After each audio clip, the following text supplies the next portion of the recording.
অ্যানফিল্ডে হতাশ মুখে ধীরে ধীরে মাঠ ছাড়ছিলেন মোহাম্মদ সালাহ, আর তার দল লিভারপুল মরিয়া হয়ে খুঁজছিল সমতার সূচক গোল।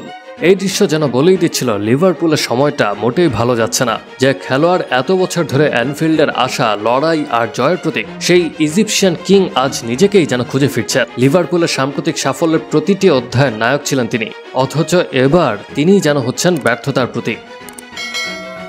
হ্যারি ম্যাগুয়ারের 84তম মিনিটের হেডে ম্যানচেস্টার ইউনাইটেড যখন 2-1 ব্যবধানে এগিয়ে যায়, ম্যানচেস্টার ইউনাইটেড তখন আশা দেখছিল এক দশকেরও বেশি সময় পর অ্যানফিল্ডে জয় পাওয়ার। তখনই সালাহকে তুলে নেন কোচ আর্নে স্লট, তার জায়গায় নামানো হয় জেরেমি ফ্রিম্পংকে। ম্যানচেস্টার ইউনাইটেডের বিপক্ষে এই ম্যাচ হেরে যাওয়ার কারণে লিভারপুলের পারফরম্যান্সে যুক্ত হয়েছে টানা চতুর্থ পরাজয়।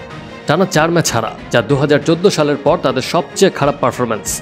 স্লটের অধীনে শিরোপাজয়ী মৌসুমের পর যেটাকে অনেকে সাময়িক ছন্দপতন ভাবছিলেন, তা এখন পরিণত হয়েছে গভীর সংকটে। ম্যাচ শেষে স্লট বলেন, টানা 4 ম্যাচ হারলে অবশ্যই উদ্বেগের কারণ আছে। ফুটবলে আমরা জানি বিষয়গুলো কত দ্রুত বদলায়, তবে যদি আমরা পারফরম্যান্সটা ধরে রাখতে পারি তবে জেতার সুযোগ আসবে। কিন্তু টানা 4 হার দলের ভেতরে প্রভাব ফেলে। চ্যাম্পিয়ন্স লিগের ম্যাচে লিভারপুল যদি তাদের পরবর্তী ম্যাচটি হেরে যায় ফ্রাঙ্কফুর্টের বিপক্ষে, তবে 1953 সালের সেপ্টেম্বরের পর প্রথমবার টানা 5 ম্যাচে পরাজয়ের লজ্জায় পড়বে দলটি।